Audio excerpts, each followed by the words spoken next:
and right into the stretch. Looking back and throws up the middle. Rose is on his way around. Picked up by Otis. Here comes the ready or not. Here comes the boys from the south. Here comes the ready or not. How you like me now? I say, here comes the boom, ready or not. Here comes the boys from the south. Boom, here comes the boom, ready or not. How you like me now? You don't live in Cleveland, you live in Cincinnati. You are watching live to the best damn Cincinnati sports podcast this side of the old spaghetti factory in Fairfield. My name is Santori Miles. We got Bengal Dad. We got Greg Luther. Cincy James decided to quit the show tonight because his family's sick. Whatever that means. How we doing? How about the backup quarterbacks, huh? I mean, they are proving that they are worthy to making the team, aren't they, right? Jesus Christ. Yeah, we'll get into that. We got a jerry-rigged show today because I'm in control. Normally, James kind of produces all the little graphics and everything, but supposedly one of his young ones is a little under the weather. 103-degree fever, whatever that means. Whatever. There are no sick days. There's no crying in baseball. I don't know what the hell James is doing. With that being said, we do hope that young Maddie gets better. But we've got some sponsors for the people that pay for the show. I'm doing all kinds of quotations today. First and foremost, this is why we miss James. We I don't can go know old school. on.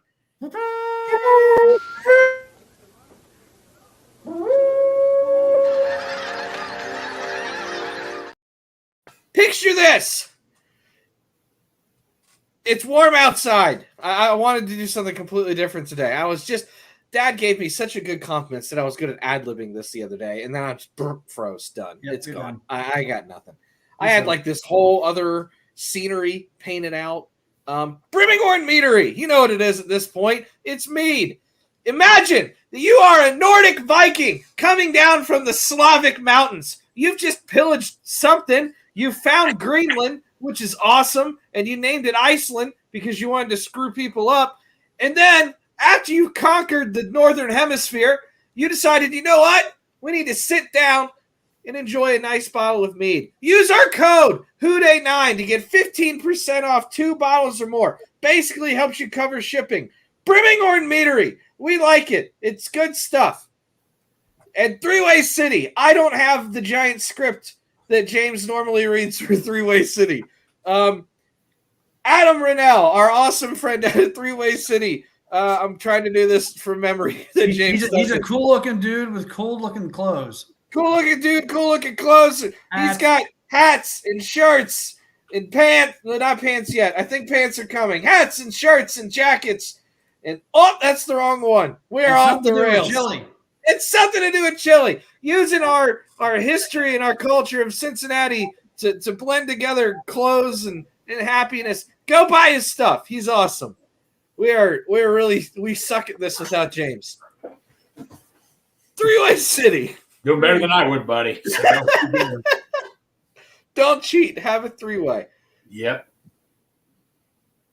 All right. What are we talking about? We got comments. Hold on. Darth, Houday, and this one belongs to the Reds and Yum? Question mark. Hell yeah, Matt. Darth. Always love Matt. And, we got a whole fucking paragraph here. Camp reports out of Cleveland is that they had 6 to 8 sacks against a great Philly offensive line. We might tighten. I don't care. It's preseason. Preseason.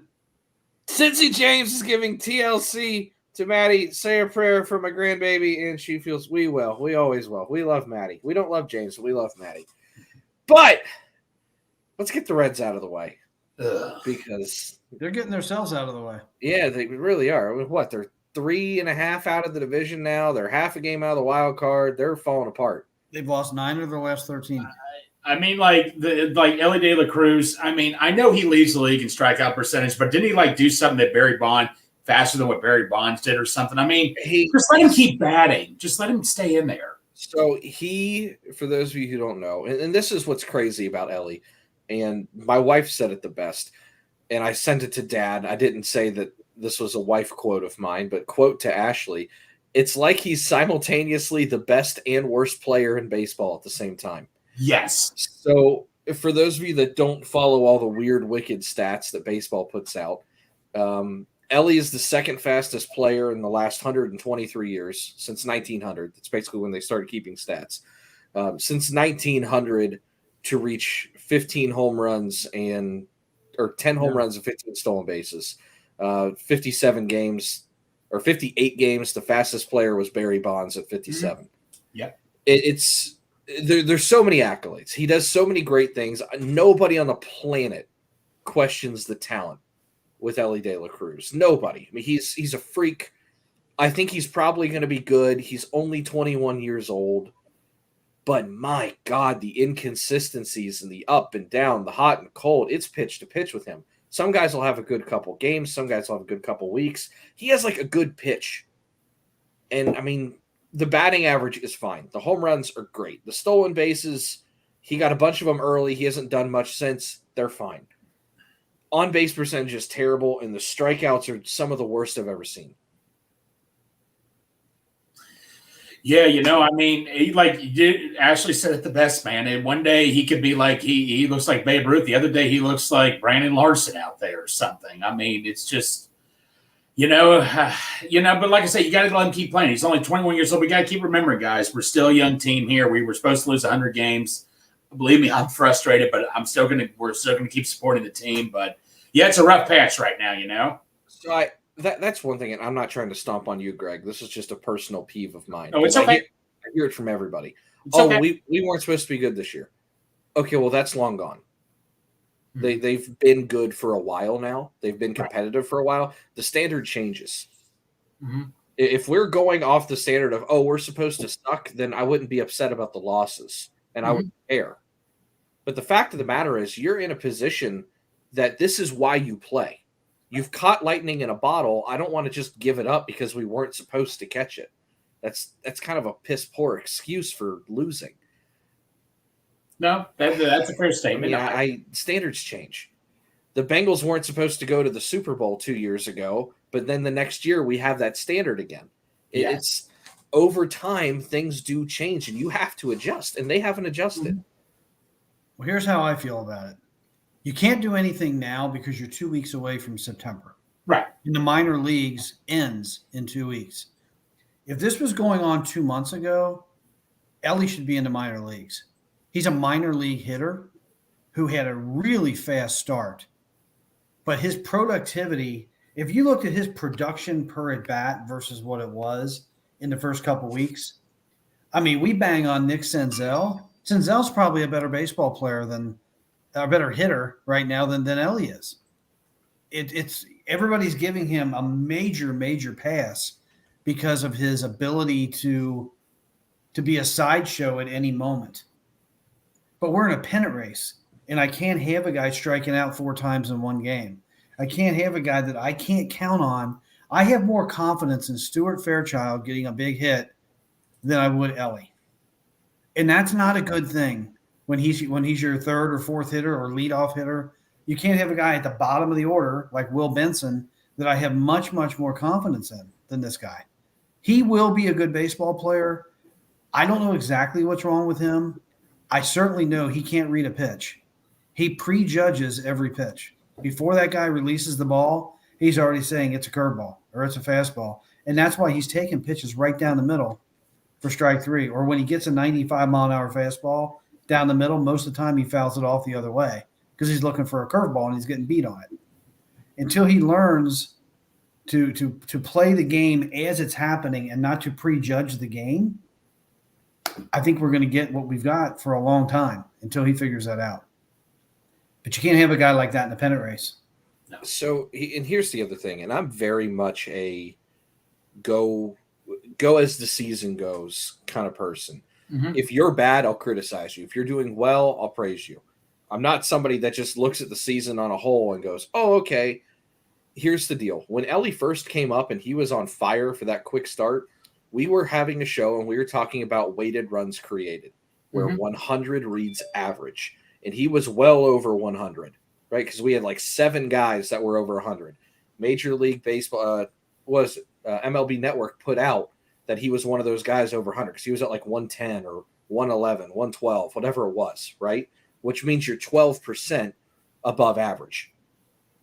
For the year, he is now at 98, which means he's 2% below average for a Major League Baseball player.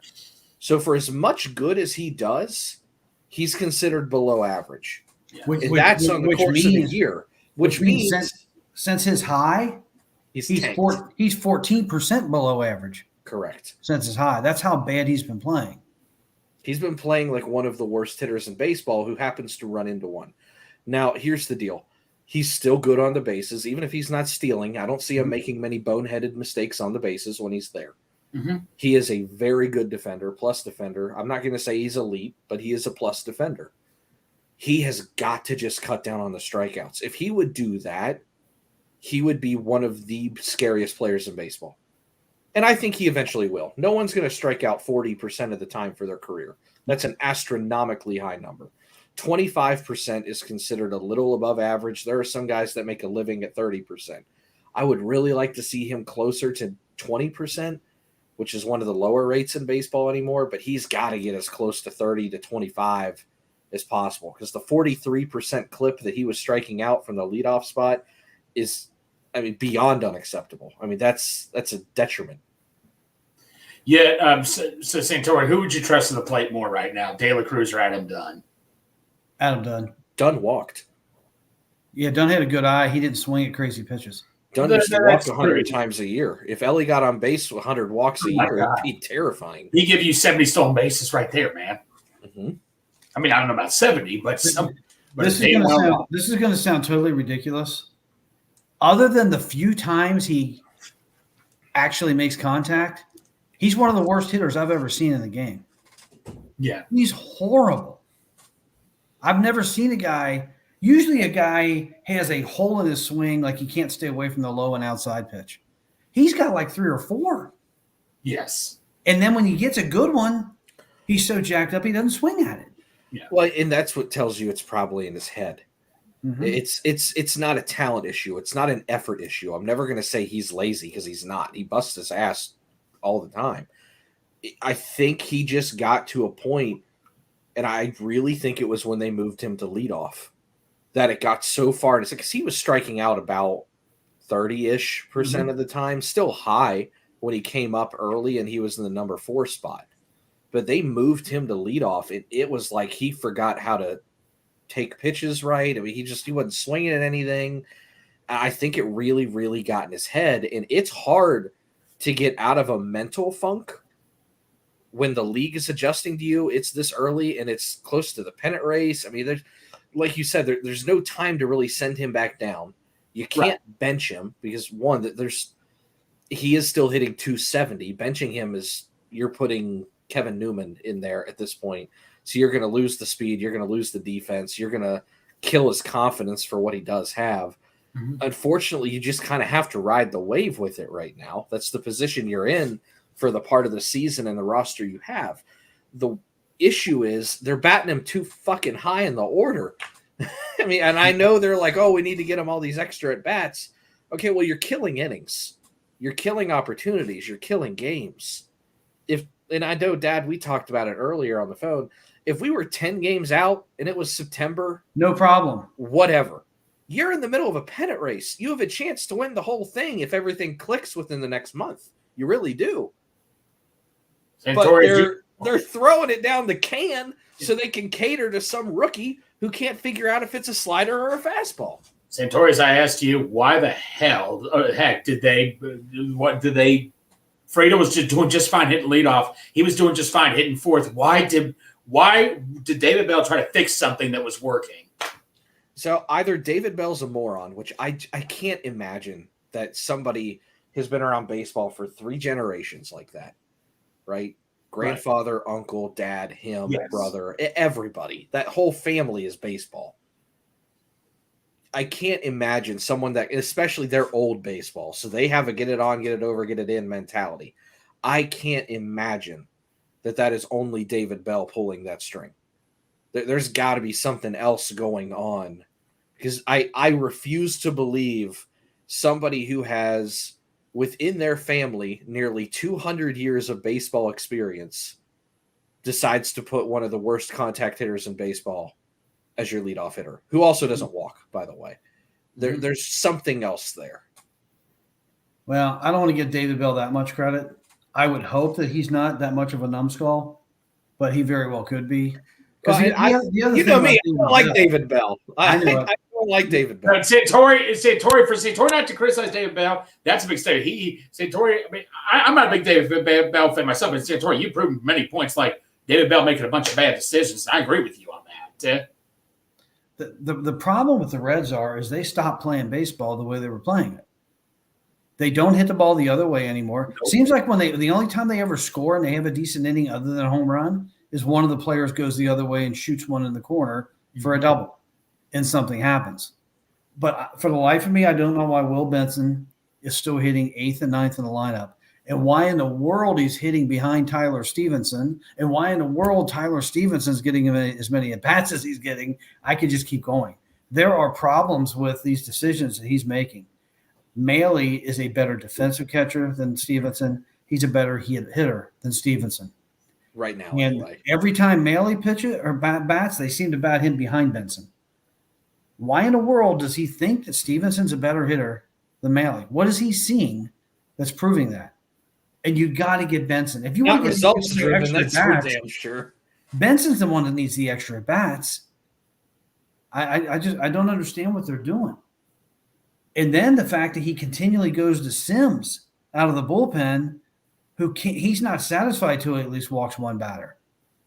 And Sims doesn't even throw a fastball anymore. He's a one-pitch pitcher. It's a hanging slider. Two of them are going to be a foot and a half outside. A couple are going to hang in the middle of the plate that the guys are going to take because it fools them. And then the party's over. He's either going to walk the guy or the guy's going to crush one. Funny thing is, he's been pitching better quietly, hasn't he? I mean, no. Weaver. Oh no, I thought he was. No, Ashcraft. I think it was Ashcraft who's been pitching. Ashcraft's been pitching. That's who it is. Sorry, I got mixed up. But Ashcraft. Ashcraft and Williamson have been pitching well. No, they're good right now with Abbott, Ashcraft, and Williamson. You've got three competent pitchers right now that I think you can lean on them. When's Hunter coming back? Is he still scheduled to come back this month, or Sunday the 20th? What about Lodolo? Is he still this month or is he September? I don't think you're going to see Lodolo. If you see him, he's going to be out of the bullpen. He's not going to be a starter. But if Lively comes back, I mean, we got to get to the point that we never see Weaver again. He needs to be the man that disappears and just like fades in the cornfield. You know, he needs to go away. He gets the Sean Marshall ever-living injury. I mean, when you watch him pitch, you can see it. He's scared. Yes. When he gets out of an inning, he's coming off the mound going, like, oh my God, I can't believe I got out of that one. Thank goodness they only got 2 runs that inning. And when he gets into a bases loaded jam, he can't throw a strike. We saw that against the Cubs. I think we saw that against the Marlins. He can't put a ball across the – he's scared to death to throw a strike. Here's the deal. If the Cardinals give up on you as a pitcher, there's a problem. Yes. So they definitely got some holes they need to work on. And the one that nobody would want to agree with me about is Ellie. Ellie would be on the bench. They don't have a lot to replace him with. If Fraley was back, I'd have Fraley every day in the outfield with Benson and with Fairchild. I'd have Steer playing third. I'd have you mean Friedel, not Fairchild? Oh, I'm sorry, Friedel. My bad. Yeah, Fairchild is a good number 4 outfielder. He's really, really good. And I'd probably put – I don't know. I'd probably put Steer at second, McLean at short, and I'd put Strand at third and put Votto at first, even though I can't stand the way Votto hits anymore either. Right. Ellie would be my bat off the bench, and you got to hope and pray, but more importantly, he'd be my bullet in a close game for a pinch runner. That's how I would treat him right now. Could you compare Fairchild to a Chris Heisey, you think? You know, who was always good coming off the bench? Chris Heisey was – Chris Heisey was an all-or-nothing kind of guy. I think Fairchild gives you lengthy at-bats. Right. He goes deep in the count a lot. In terms of plus defensive outfielders who don't offer a ton on offense but give high effort, yes, I would put them in the same mold. Offensively, they're different types. Yeah. Fairchild is a little bit more of a professional hitter. Heisey had more power. Mm-hmm. Heisey could still, I don't know if he ever hit it or not, but Heisey was one of those guys that could probably hit you 20 home runs if you really gave him the chance. Right. Fairchild's like, he might hit 10. No, Fairchild, like I said, I never hated Fairchild, but the times we were starting Fairchild and Newman, it was just like, that's just when we're going downhill, man, against the Cubs, man. I mean, that was just, how in the world did we had to have set a record that Cubs series? We give what was it, 34 runs in 2 games? Yeah, we actually scored runs in that series, so it Yeah, really we wasn't did. Fairchild Newman. Okay, what's that? We It was scored the runs in that series. Oh, yeah, we did. You're right. We did. I'm just saying that when they started playing, I thought that's when it changed a little bit. But that's when we found out. Speaking of which, also, when is what's his name India going to be back? I would be shocked. I don't think he's if you coming saw back. him. You don't think he's coming back? No. I don't think they're I don't think they're going to make the playoffs, and that's when he would come back. Gotcha. Yeah, they said they did an MRI or X-ray on his. They're thinking he tore it more. Yeah, at earliest mid-September. So you're most likely looking the first week of October. So you better make the playoffs if you want to see him. What really sucks about India's injury is it happened a few days before the trade deadline, and they were trying to trade him.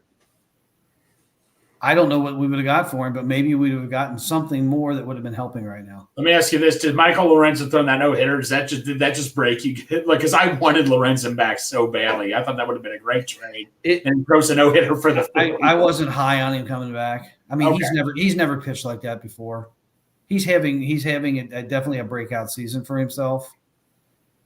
I mean, I'm happy for Lorenzen. I'm happy. I always liked him as a member of the ball club. I wasn't necessarily a huge fan of him as a pitcher. I thought he was a little inconsistent, and he used to drive me nuts. It's one of those things that it aggravates you sometimes, and it's not anything against Lorenzen, more the front office. When you see somebody on another team that you had that succeeds, it's like, I'm happy for that guy. But it's like, son of a bitch, like that was ours and we let it go kind of thing. That stuff bothers me.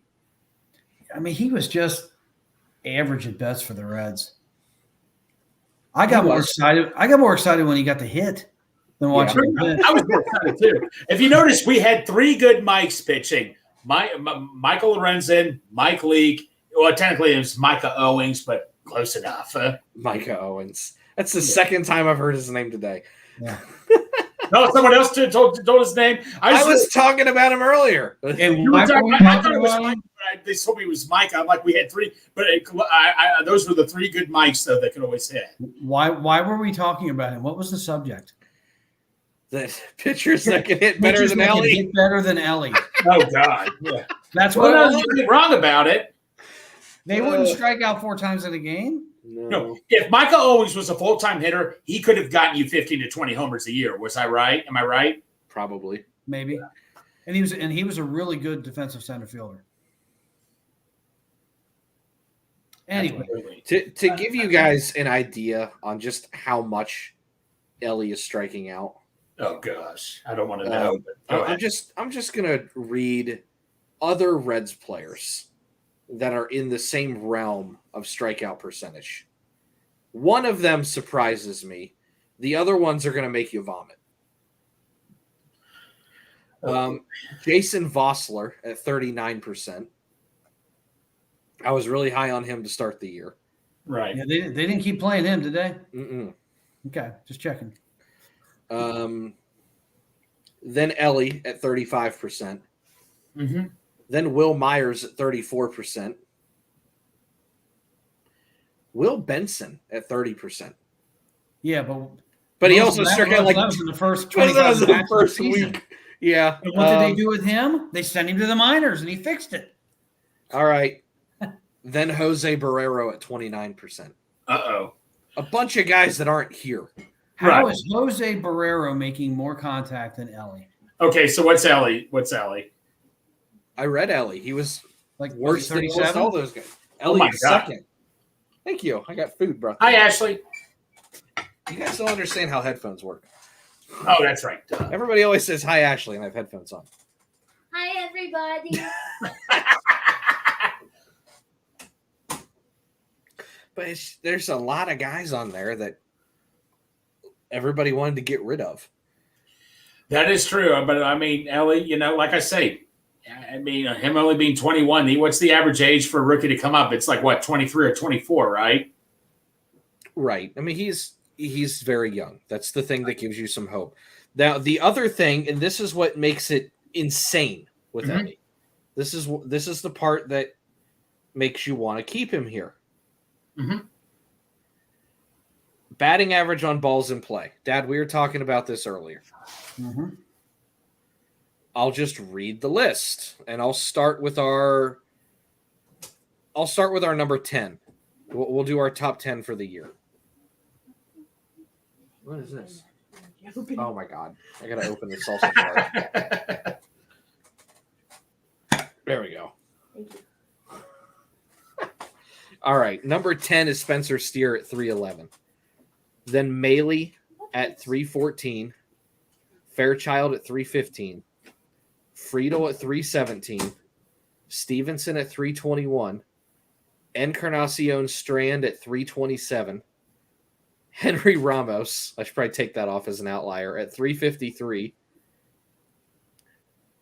Ellie De La Cruz at 376. Matt McClain at 398 and Will Benson at 400. Just hit the damn ball. Right. My God. Well, I'm going to segue that into one other thing. Then if you want to get off the Reds, we can. What's killing the Reds right now is the relief pitching from the 7th inning on. Yes. And they are showing fear. They are afraid to put the ball across the plate. The other day yesterday we lose to the Pirates 4-2. Everybody's pissed off probably at Anthony what's his name? At Young for throwing up a 3-run homer. 2 of those 3 runs scored because of walks. One that he put on by a walk and one that Sims puts on by a walk. If the major league average, let's say, is 350 for balls put in play, that means 65% or 2 out of every 3 times you throw strikes, the guy gets out. Why are we so afraid when the guys only get a hit once every 3 times? Why are you so afraid to throw strikes? I don't know. If again, these guys wouldn't be playing for me if you can't throw strikes and keep this game going along and not give these guys free opportunities. It's like Cowboy says, every time you walk a batter, you give that dugout hope. Right. And we constantly give teams hope. And again, if you're going to win a pennant or win a division or whatever we're trying to do here, you don't do it by giving teams hope in the 7th, 8th, and 9th innings. You shut them down. You lock them down. And we're not locking them down because we're afraid somebody might hit a home run. Give me a solo homer in a 2-1 game and make it 2-2. Don't make it a 3-run homer because you're scared. You just turned a game with opportunities to win later into a game that you have to have something pretty dramatic happen. Because I would say probably less than 5% of the teams that get into the 8th inning down by 2 or more ever come back to win. Mm-hmm. You pretty much gave the game away because you walked a couple batters because you were afraid. I can't have players that play that are afraid. Right. Just our strikes, good things happen. Yep. Yeah. Double plays happen. It's a wonderful thing. Get 2 outs on 1 pitch. Never going to do that by throwing a ball. It just seems like every time we get 2 outs, that's when we start giving up runs, and that just drives me crazy. They start picking the corners. They start picking instead of just going after. 2 quick outs we'll get in, but then we'll give up hit after hit after hit, 3 or 4 runs. I'm like, you've got to be kidding me. Well, usually it's a walk, it's an infield hit, it's a walk, and then it's a gapper. It's like, really? Like, come on, man. I mean, it's like on 2 outs, I get nervous the most when nobody's on, and that should never have to happen. Or David Bell will take Williamson out with 88 pitches, throwing a 4-hitter because he walks 1 guy. Right. I'm curious what our team pitching stats are with 2 outs. Oh, is it? Do you go on Baseball Reference to find all this out? You can go anywhere. Okay, I tried looking that up. I would just like to see over the last 2 weeks how many walks we've given up per game versus a lot of teams. Because we are, especially the relief pitching. Like I know Sims in the last 11 innings has given up 11 walks. You can't do that. We have given up the 5th, tied for 4th, most walks in baseball with 2 outs this year. But they can't close. They can't finish.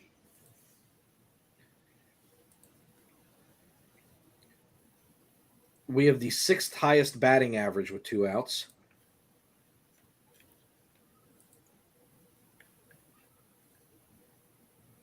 Is that against us, you mean? Yeah. We can't pitch with 2 outs. I mean, we always feel that way. It's because they're throwing too many balls, they're falling behind everybody, and then they have to groove one. I mean, that's just like I said. I've never, even with bad Reds teams, I've never seen that happen. I mean, like I said, man, it just happened inning after inning. They're like a football team that can't get off the field on 3rd down. Exactly, and that drives me nuts with the Bengals at times. But like you said, we give up a simple walk, you get 2 quick outs, then you get all nervous, and when you give up, walks will haunt. Look, I look at a walk as a hit. A lot of people don't see it. I remember at Santori, I asked you this question: why don't all these hitters just take a walk for Pete's sake? And you're like you told me some hitters take pride when you get a hit. I understand that, but at the same time, that's really stupid in my opinion. A walk is, I think it's more damaging. When there's nobody on, if you compare a walk to a single, I think a walk is more damaging. Yes. I think it's a psychological thing. It's like an error. Right. Ground ball to short, and he bobbles it, and the guy gets on. It's like, uh-oh. Oh, you can feel something. Guy gets a solid base hit to left. It's like, okay, that's baseball. And the other things are baseball too, but those are negative things. When you gift the other team a base runner, that's always a problem. It's got to be fixed, man. I mean, that's just it. It's everything. It's the whole philosophy. They don't steal bases anymore. No, I mean, what happened to all the everything that made them exciting, and that's where I think this is all on David Bell. I think he's tied up in knots. I think he's scared to death to waste a base runner. Mm-hmm. So what? If you're proficient at stealing bases and you're 80%, right? You know what? I'll take 1 throw out of every 5. Right. Get me 4 more base runners in scoring position, and I'm going to beat your ass. Exactly. And they don't do that. Take the chances more often. Especially when they have the lead. I'm watching them up by 2 and 3 runs, and they're not pressing it. And I don't get it. You got first and third and 1 out. You got Fairchild, who's the 2nd fastest runner on the team, and he's not stealing. That's a problem. And it seems like every series they say the same thing. Well, this catcher we're facing has a pop time of 1.9, which puts him at numbers 52 out of 60. Run all day, and they're not doing it. Well, no, like I said, man, with De La Cruz, man, when he's on base, they don't run him at times. I'm like, on a crucial 8th or 9th inning, just tell him to freaking go. I'll be right back. Okay, that's fine. He's out.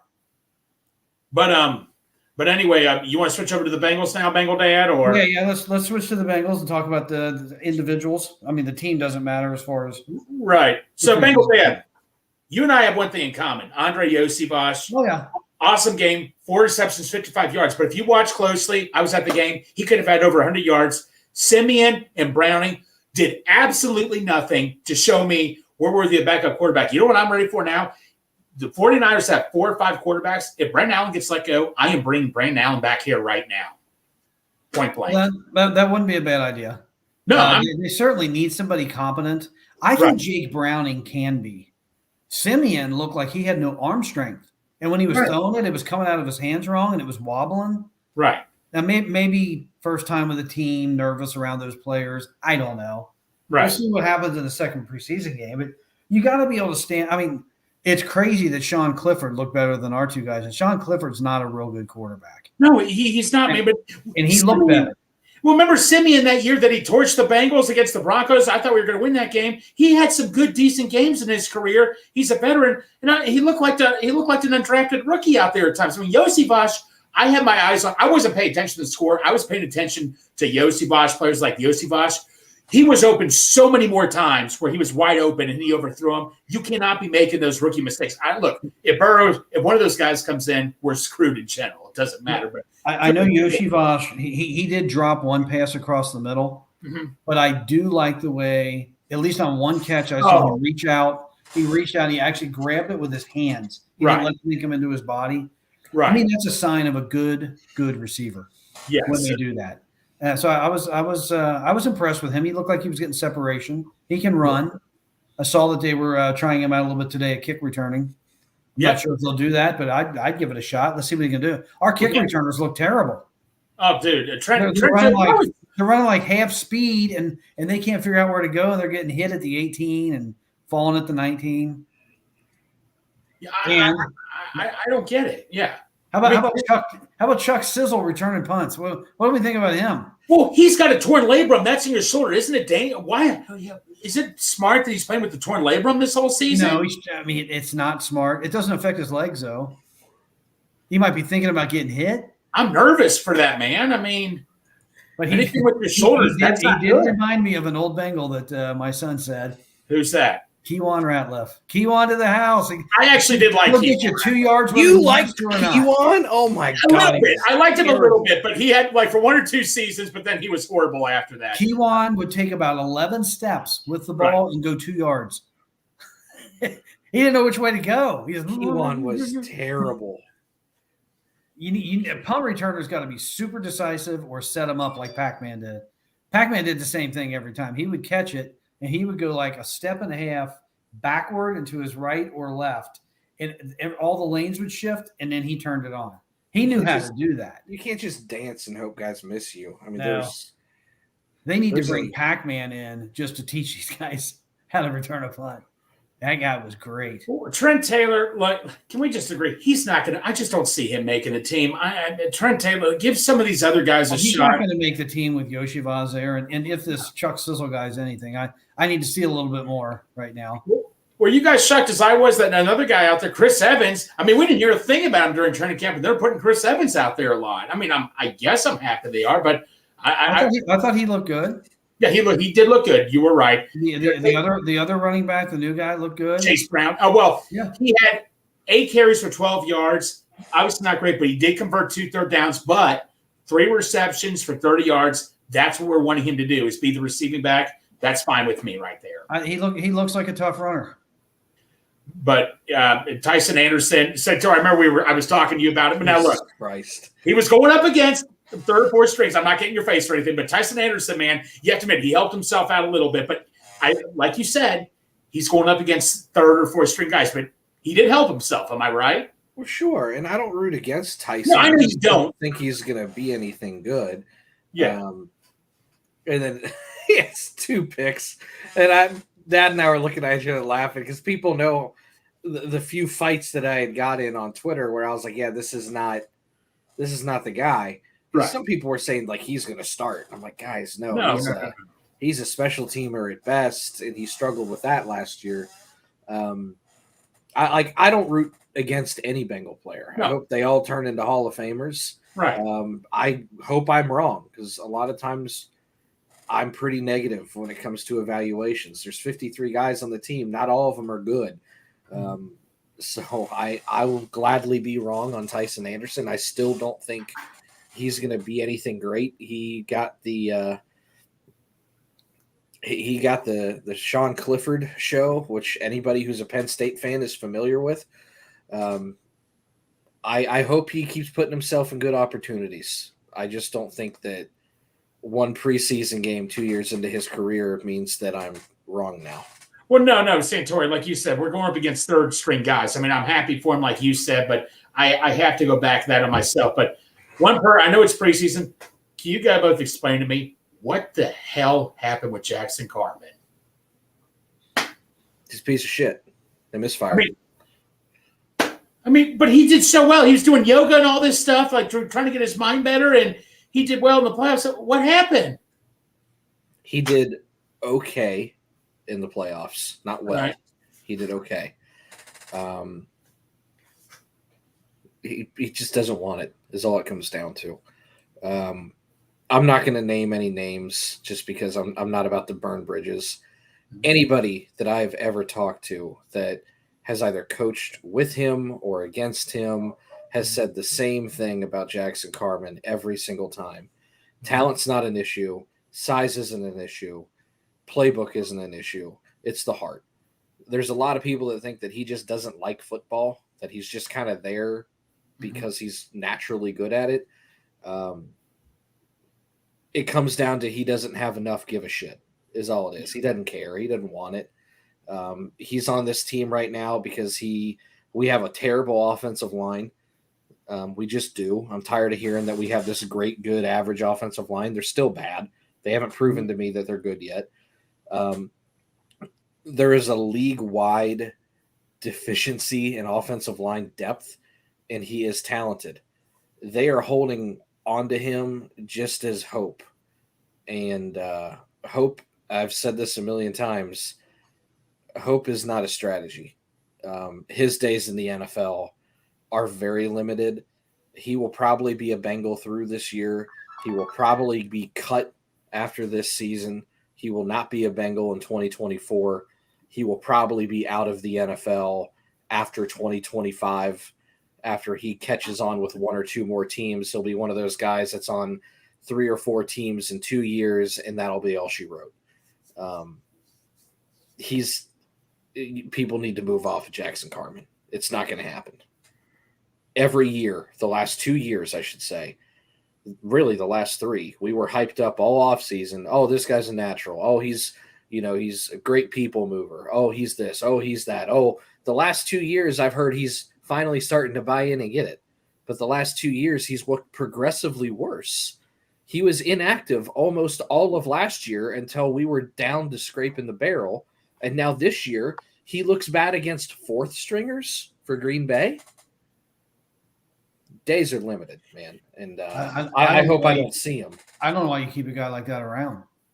Find somebody else that cares and is coachable that you can make better. Just rip the Band-Aid off, guys. Well, there's one guy out there that I think could be able to, because I was a huge fan of him a couple of years ago, Deontay Smith. I know he was hurt for 2 years, but I remember him coming out of East Carolina. The thing they just said was, look, he likes football. He's got good long arms. He just needs to put on some weight, learn a little bit more. And Frank Pollock, I have total faith in. And he had I know it's preseason, but he had the 6th highest pass blocking grade Friday night. I was a huge fan of his coming out, but he kind of I guess he was hurt the last 2 years or something, but he performed very well. That's a guy I trust more than Jackson Carman. I don't know about you guys, but I trust him a hell of a lot more. He played okay. I haven't got to really do a deep dive into the tape yet. He played better than Jackson Carman. Oh, yeah. I would still be not comfortable with him coming into an NFL game in the regular season. Yeah, that's fair. He played okay against guys that are going to be working at Wendy's in 2 months.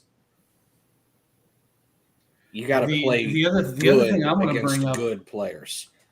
Regarding the offensive line, and we had this talk off air, I can't even imagine that they're not going to try for a couple series Friday and a couple more series next Saturday, having the entire offensive line work together before they hit the live bullets. And you're under the impression they're not going to do any of that. I don't think so. That's a huge mistake in my book. Zach came out today and said Jonah Williams wasn't going to do it. And it was kind of with the undertone of, I'm confident that he's fine. We don't need to do that. Well, if that's the case, and that's the thought process, the other 4 aren't going to do it either. So just kind of using inductive reasoning there, you're not going to see them. And I think that would be a drastic mistake. That will be. I mean, we already saw what happened last year. Yeah. Well, I'll tell you what, other than Tyson, the other safeties looked okay. Dax was out there making plays. Jordan Battle seemed like he was getting comfortable. I know Nick Scott got the day off. Unfortunately, Nick Scott had a bit of a health scare today running into T. Higgins. But, the safeties to me were the ones I really wanted to watch because we know nothing about the safeties. We lost both our starting safeties.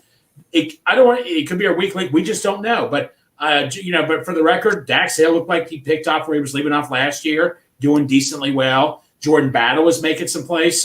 But like I said, the safeties are going to be our biggest mystery this season still, I'm concerned with Dax Hill. Really? Yeah, we saw the same thing last year. Mm-hmm. And then when he was asked to come in the regular season, he was horrible. Well, they were afraid to put him in. Well, he was horrible. And even when he was on special teams last year, he kept running out of bounds on punts. I think he had 3 special teams penalties last year. And I shouldn't remember special teams penalties. If I remember you for things that you're doing wrong, it's a problem. Yeah. And there was a lot more wrong than there was right with Dax Hill. Now, granted, they were putting him out of position. It's a rookie year. It was late in the year. really top flight teams you're going against. I'm concerned for Dax Hill. One play against Jordan Love that, quite frankly, that ball hung up there for an eternity, or he would have never got there. I don't know. I haven't seen enough to feel confident with Dax Hill yet. No, that's fair. I'm trying to think who else stood out. What do you know about this kid? I had to look him up. He was in the USFL, interior defensive lineman. I got him written down in my notes here. 72. Davis. DeMarco Davis. Yeah, Dominic Davis. No, he was in the backfield a lot. I mean, this kid was in the USFL for a couple of years, but they just, he's only 6'2", 326 pounds, but he came in and showed up. Lou Anarumo is a big fan of him, and he might vie for one of those last roster spots behind DJ Reader, We've got a bevy of comments to get to. I'm trying to play James here, and it's not going well. Well, the very last one's asking if there's any offensive lineman to pick up, and I guess we're going to find that out on the 29th of August. So from Anthony Anderson, our favorite doppelganger comedian. Yes. Is there anybody you could see them maybe signing to O-line? I'm not sold on Adeniji or Carmen. Who else is out there? Dalton Risner is out there. Everybody kind of keeps pointing to him. He hasn't signed anywhere to my knowledge. He's probably one of the better ones on the market, and there's some thought that he can also play tackle. I would be 100% for that. I think it's a situation where he wants a lot of money, and I don't think anybody's willing to pay a lot of money at this stage. We'll get to another comment here in a section that's going to completely contradict that thought from me, but he's one. I want to see a little bit more out of Ben Brown. I thought that I actually really liked him as a UDFA last year. He got hurt, but he played well in preseason. It wouldn't surprise me if he hangs on. And keep in mind, on August 29th, 15 days from now, 1/3 of the league loses their job. Yep. Teams are going to be cutting down from 90 to 53. That's like 45%. It's even more than a third of the entire NFL loses their job in one day. There's going to be some guys available. So maybe nothing yet, but there will be. Dustin, are you guys concerned with the future of the NFL with the lack of good O-line play? Seems to get worse and worse every year. No, I think the NFL runs in cycles. I think right now it's so hard to pass block. I think people have gotten away from run blocking. I think traditional run blocking with gap blocking has kind of become a thing of the past as power run has gone away. So people are trying to set up this 5-wide vertical offense with zone run schemes, and it really doesn't marry super well. I could get into the X's and O's of that, but as defenses get smaller to try and compete with these faster wide receivers, tight ends, running backs, and eventually running quarterbacks, because those are starting to kind of creep their way into the league, you're going to see bigger offensive linemen, and you're going to see a resurgence of the power run game. It might be in 5-10 years from now, but the league goes in cycles. So don't be surprised if you see some teams start to rotate back toward, God forbid, 2 tight end sets and a fullback in about 5 or 10 years, because you're going to have defensive linemen built like Geno Atkins who are 6'1", 290 on a good day, and they're not going to be able to handle a 270-pound fullback double teaming them with a 320-pound guard.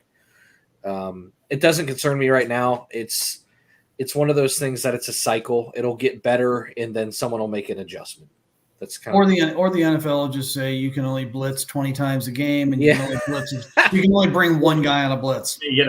So for the record, Dustin has asked this on Bengals Bros that I was on, and so was Strawberry Ice Show. So he's been asking. One guy made an interesting point. That they may go back to heavy power running. With linebackers not being as big as they used to be. They may go back to power running. I forget who. I think it was Strawberry or someone that said it, but it could change back and forth. So yeah, Dust has been asking this for all 3 shows today. Yeah, and it's a good question though. Yeah, I wonder where Strawberry got that from, but whatever, is what it is. I've only been saying that to him for 2 years now. Oh, okay. Jackson Carmen doesn't like football. Jackson Carmen is garbage. Can we go Did you hear the Bengals played? Yeah, Shelly, I'm sorry, we're getting there. Going up a little bit more, and Dustin put this out there. Yeah, I guess Dalvin Cook just signed with the Jets at $8 million a year. Good for him. That's way too much money. Is the young kid? Is it Bryce? Is that his name? The guy? Yeah, Bryce Hall. Is he okay now, or is he not okay? And that's why they spent that money. You mean? I don't know. I think that was one of that would tell me that Bryce Hall is not convincing them that he's healthy. My guess is that this was the old LeBron James thing of go get my guys for Mr. Rogers, because I know Rogers really wanted Dalvin Cook. Can't hurt to have several. It's not like they're paying Hall anything. He's on a rookie contract, so why not? And Brandon Tate running backward 8 yards after catching punts. Brandon Tate drove me nuts. I couldn't stand him. He found a way 5 years or something in a row to make the team. He drove me absolutely nuts. Cody Ford. So I heard he didn't play well Friday. Yes and no. It's so hard in preseason to really gauge what's going on. It's kind of like trying to gauge a really, really good hitter in minor league baseball. Sometimes they look terrible because the pitching isn't where it's supposed to be. You're like thinking, okay, I'm going to get a 95 mile an hour fastball somewhere around here. Imagine someone at Joey Votto's level. Yeah. Trying to figure out what is coming from this junk minor leaguer. And it's one of those things where if someone is really, really bad across from you and they're not doing it right, if that makes sense, it can trip you up. And that's part of it with preseason football. You've got guys on the other end that it's like they'll cut when they're not supposed to, and then you've got a right guard reaching and a defensive lineman's cutting at the knees, and now I've got someone tripping over themselves, and because that guy tripped, then the flow of the offensive line behind it gets jacked up, and then someone else leaks through, and it's like, wow, we really looked bad on that play. It's like, no, it was that one dumbass over there who didn't do what he was supposed to, and it was a bad domino effect. Preseason football can kind of have that effect at times. So it's really, really hard.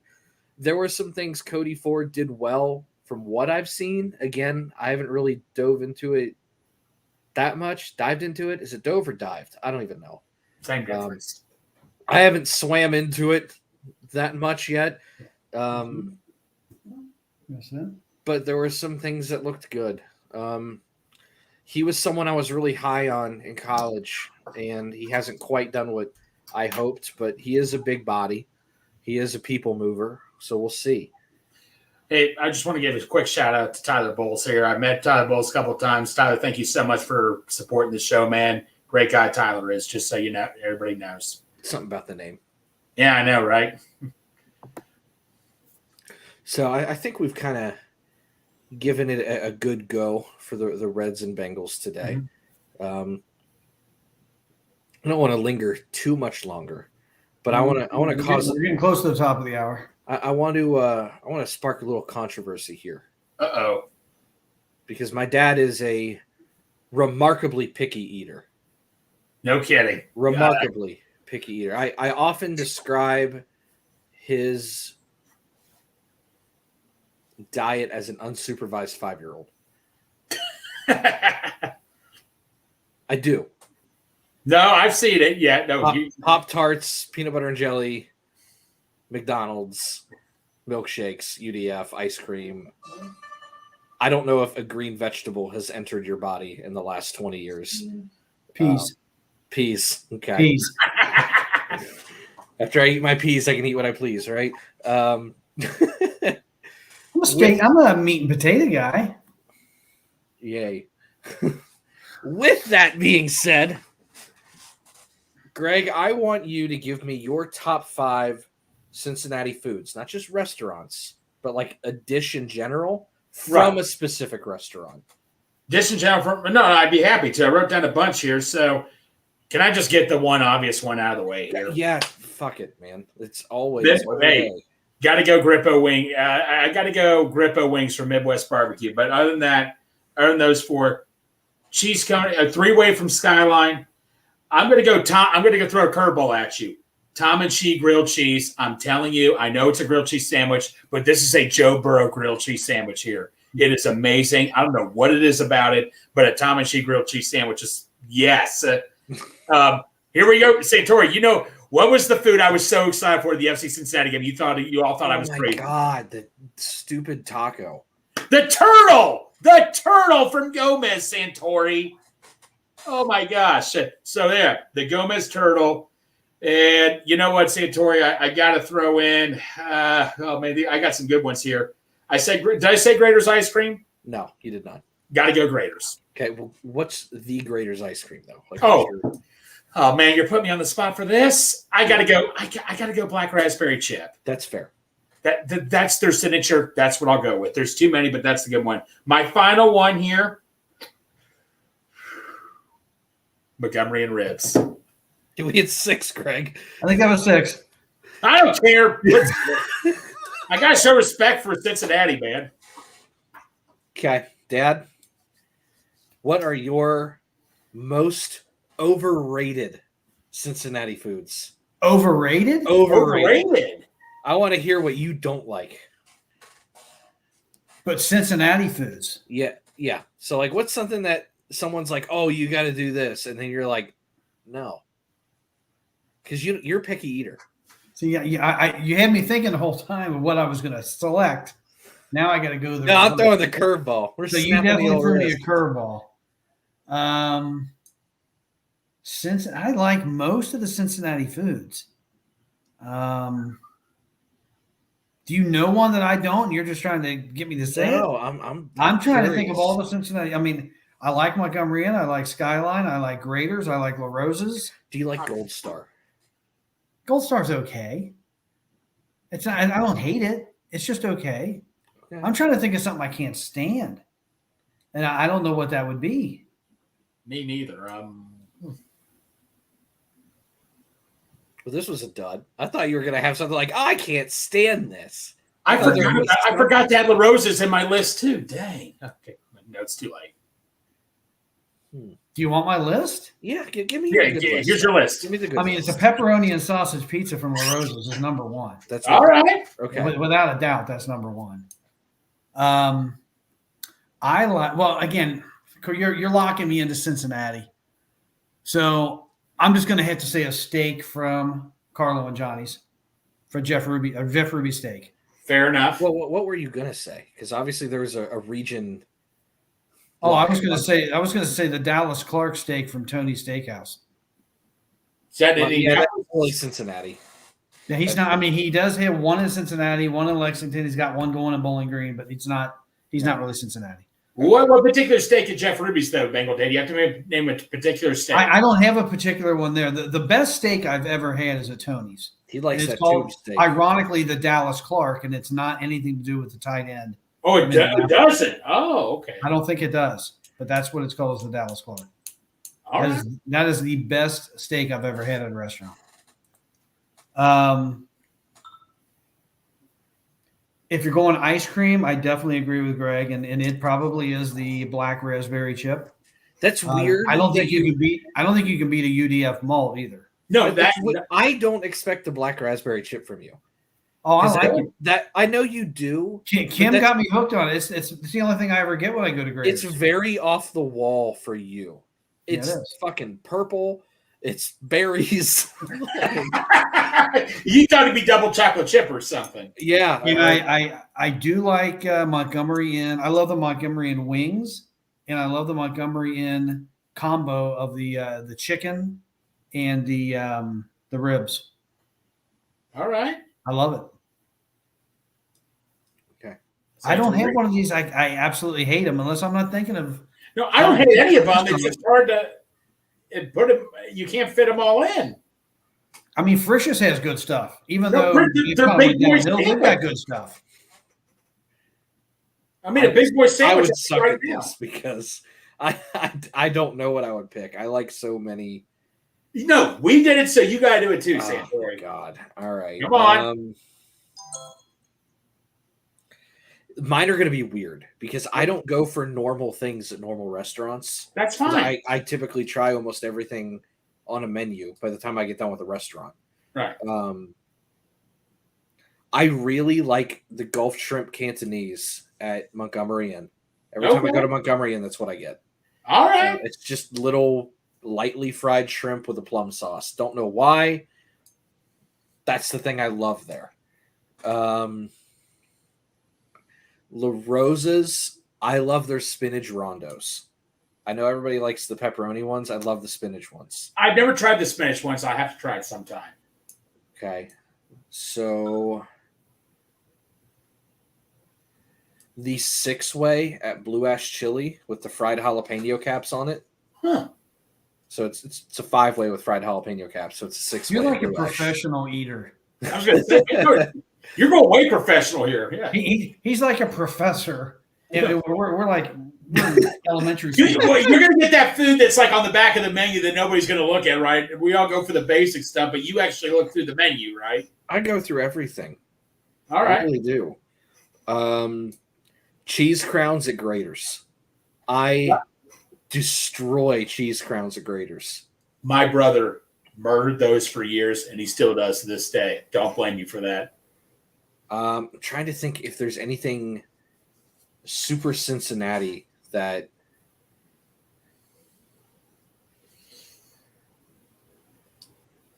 do you count Frisch's as Cincinnati? Yeah, sure. Okay. Because they're national. They are. They're Shoney's. They're big boy. Yeah. I'm going to stay away from Frisch's then. I'll pick something different. I don't know because there's so much. I know. It's so tough, man. Cholitos from Skyline. I love Cholitos. I had 2 of those yesterday. Guys, I got you on those. Those are damn good. I had the chili. Have you guys ever had the chili with the spaghetti? Yes, that's what I got. I got it today. It was awesome. I get it with spaghetti and I get the sour cream in there. I know All Dad right, probably all doesn't right. go with the sour All right. cream. I know we're getting I want to get off here in just a couple minutes, but I got one question for you guys. Go Okay. for it. When you are away from Cincinnati and you're traveling somewhere Right. Yeah. and you happen to be in a somewhere, is there a go-to restaurant? I've got a buddy that used to live here. He cannot come to Cincinnati without eating Skyline. Yeah. Is there something that when you guys are out and about, if there is one of these restaurants close by that's an absolute, you can't pass it. You got to go. I am a traveler, sir. Give me a state and I'll tell you. Santori, you go first with this You one. just man. pick it. You pick an area that's an absolute. Well, depending on the time frame, because we're getting one in Ohio, if I am in the South or Richmond, Kentucky, as of right now, it would be Buc-ee's.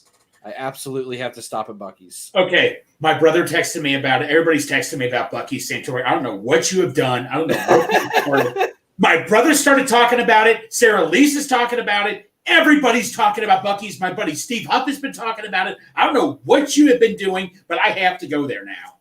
Love it. It's barbecue is what it is. All right, fine. It's barbecue. It's like a Texas style barbecue mixed with like a Target.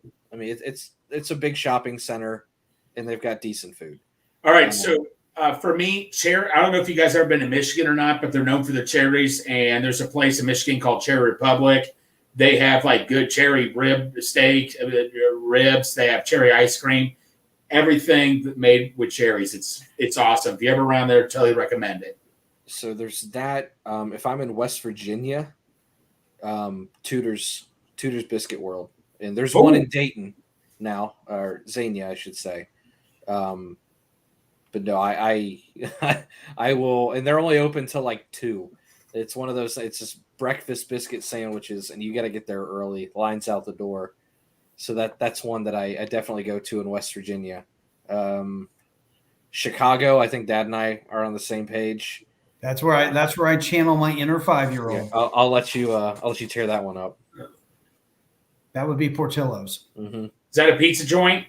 No. No, they're known for their pizza in Chicago. Hamburgers. It's like chili dogs and milkshakes. It's almost like it's like a retro, but it's not like a 50s. But it's just burgers and dogs, and it's like 40s gangsters themed, but it's in like a mechanic shop. It's really, really good. It's really greasy. It's really chili cheese with fries, calories.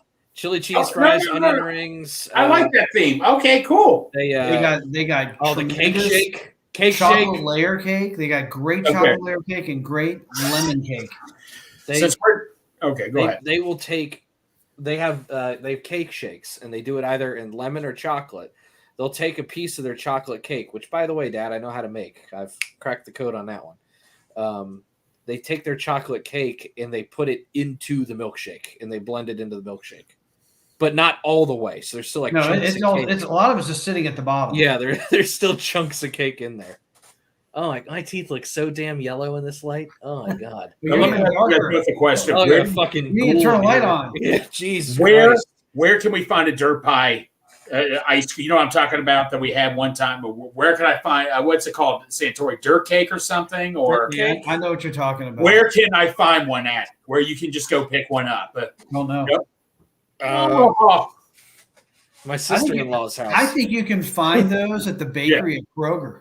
You can. Because I want one that's ready to go and fresh. Like, there used to be a place in Cincinnati called the Cooker. They had good biscuits, but they also had good dirt cake milkshakes. And they don't have those. It's not around anymore, man. I'm dying. I gotta find one. One last thing, and I'm jumping off. Who's got the best rolls? Texas Roadhouse had them. That's across the board. I don't even use butter. I don't even use apple cinnamon butter. I eat them straight up. Texas Roadhouse, Logan's is a close second. Charlie's used to have great rolls. What about Red Lobster? I don't eat at Red Lobster. I've eaten at Red Lobster once in my life. What? Here, because we don't like her. My mother told me it was for trashy poor people and we weren't allowed to eat there.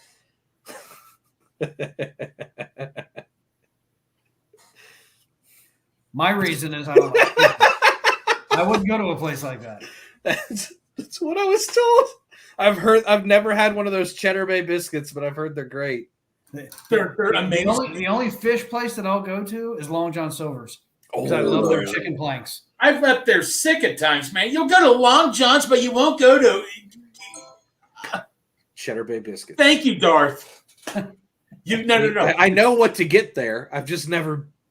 I ate there one time with my grandmother on my mom's side when I was probably 7 or 8 years old.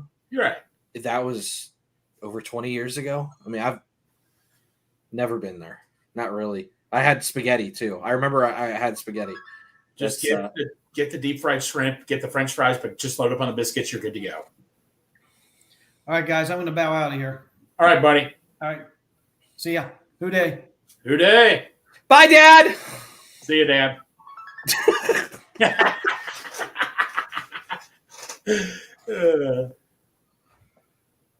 I got to get Ashley's opinion because she's an outsider. She's an out. Oh, that's right. She is. Yes. She's from the great state of West Virginia. So, what's West Virginia's known food? What is their known food? Pepperoni rolls. Pepperoni rolls? Yeah. No kidding. I saw you posted on Facebook something about pepperoni rolls, man. It's like biscuit dough with slices of pepperoni baked into it. Right. Well, what you do is you get the Pillsbury Doughboy biscuit mix, and I mean, you can just take like crescent rolls and like roll pepperoni in it. You could take like the Pillsbury, like the you pop the can, it scares the shit out of you. Yeah. Flatten those out, put a pile of pepperoni in it. Sometimes you put hot cheese in it, like pepper jack. Ooh. Just pinch it up and bake it. That's awesome, man. I figure West Virginia would be like more like some type of country type of thing, like bacon or something. No, that's awesome. It's pepperoni rolls and Mountain Dew. Pepperoni rolls and Mountain Dew.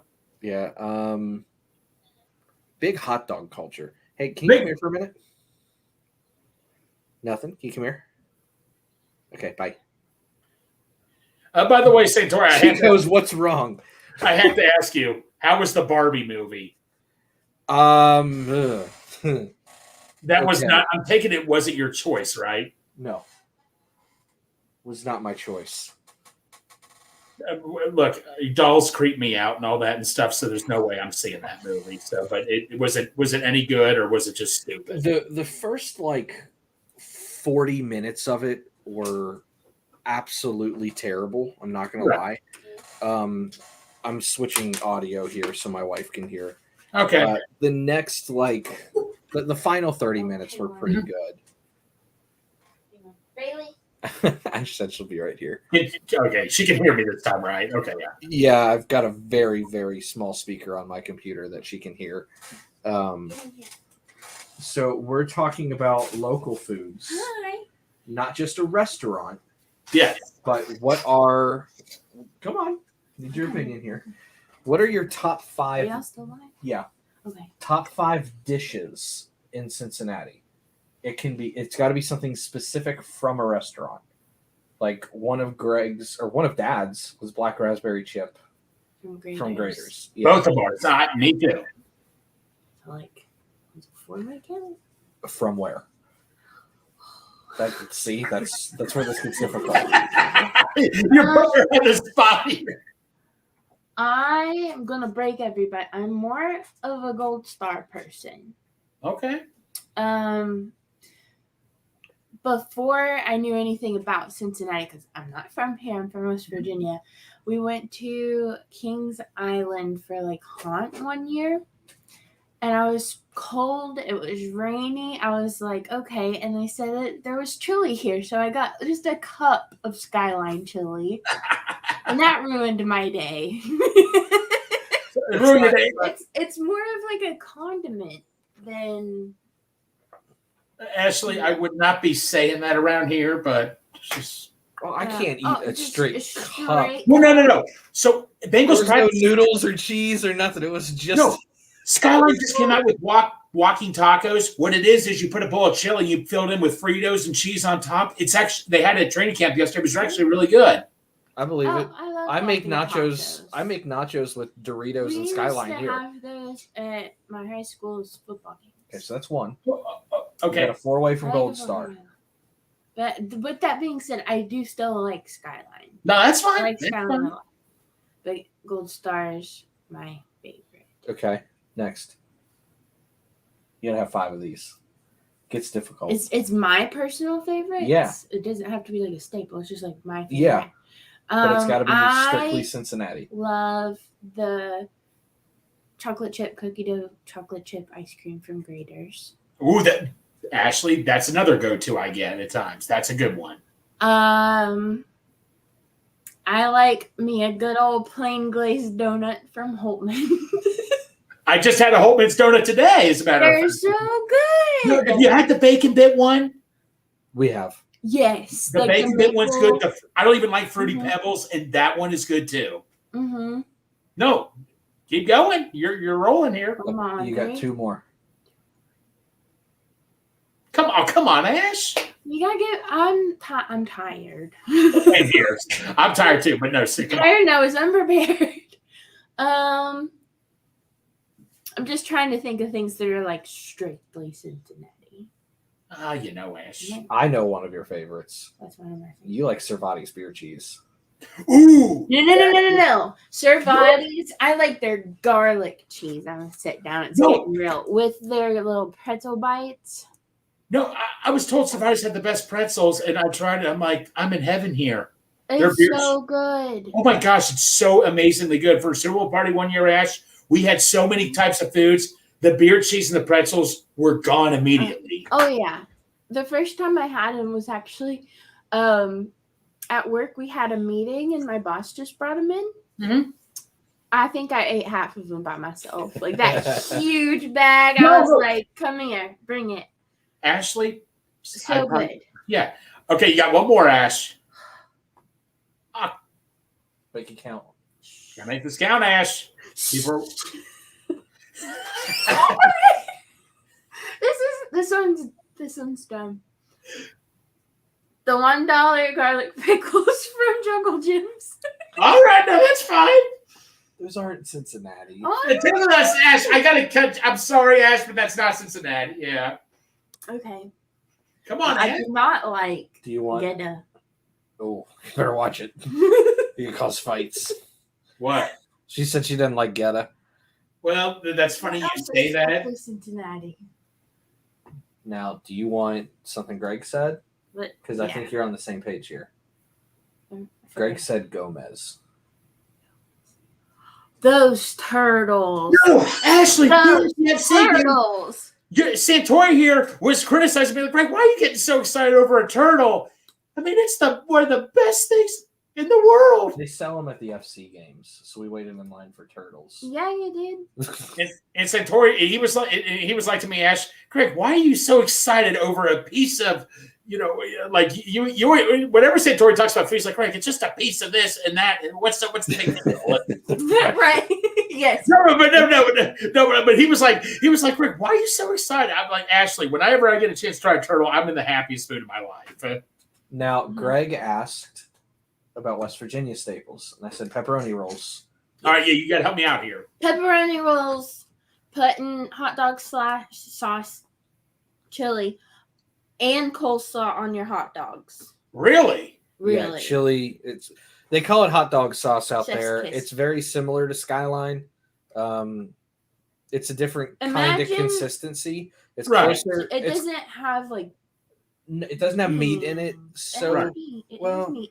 It's kind of like refried beans almost, but it tastes like chili. Ground beef.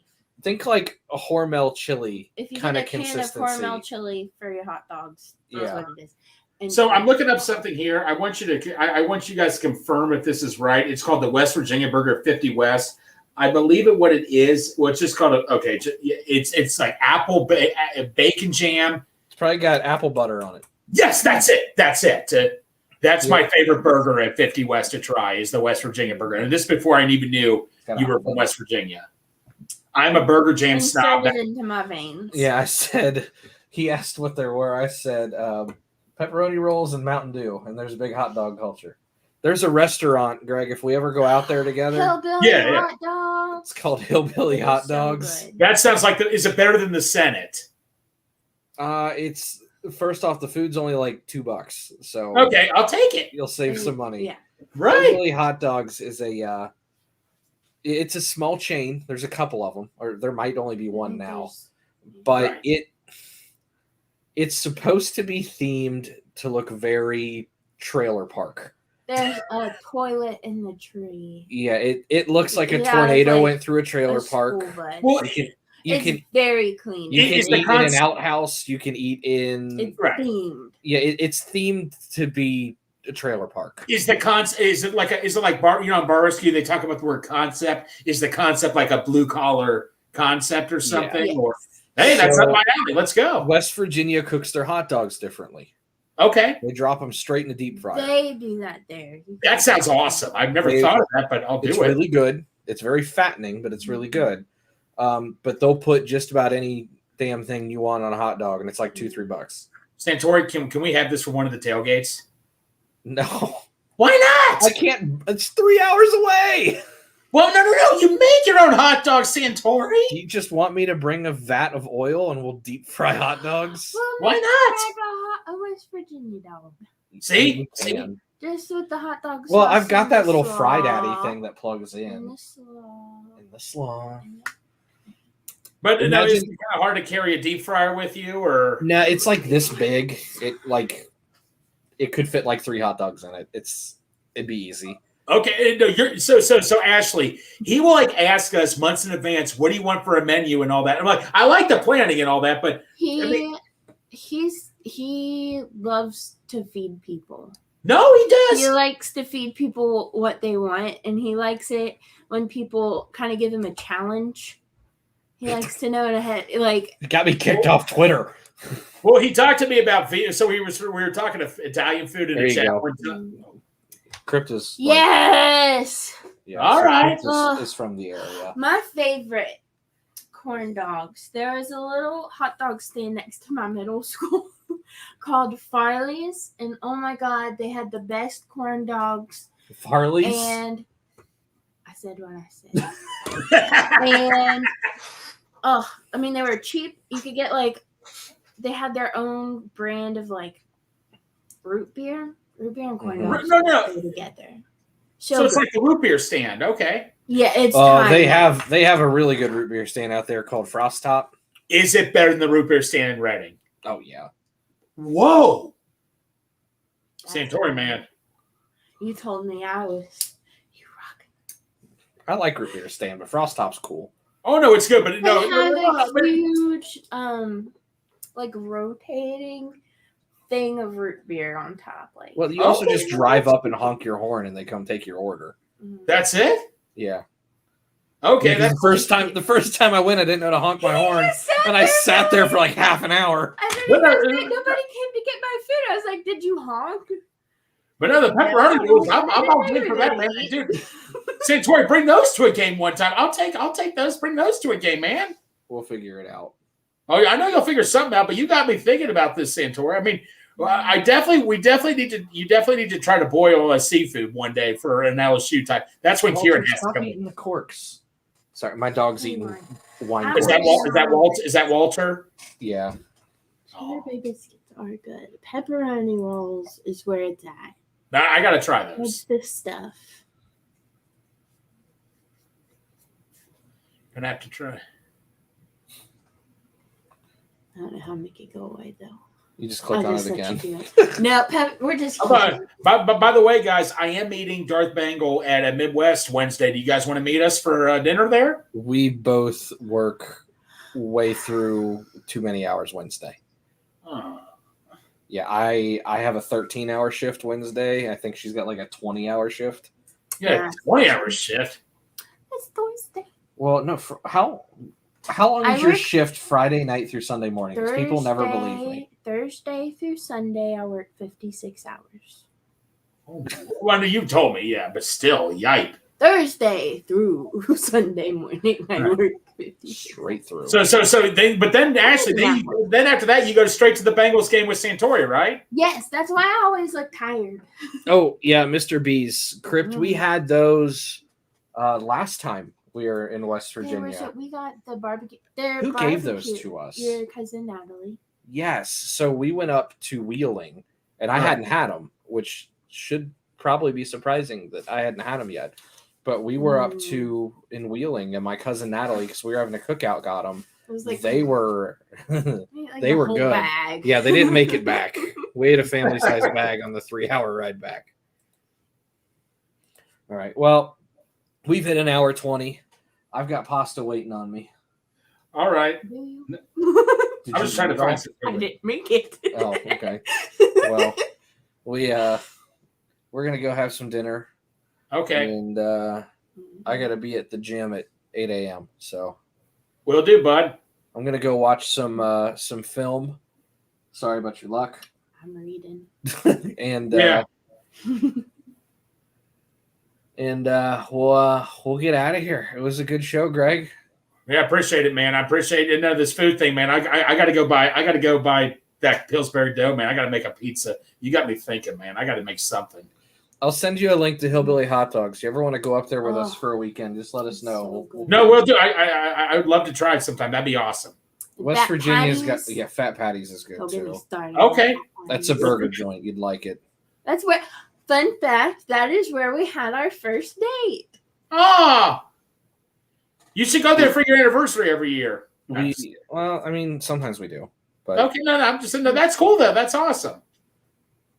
Matt, we'll take you to West Virginia too. Let's take everybody. Let's just run a bus. Bring Ted Karras with you. We'll do the whole thing. But it was good to see everybody, and we're gonna start moving to 2 days a week here shortly. I don't know the exact schedule.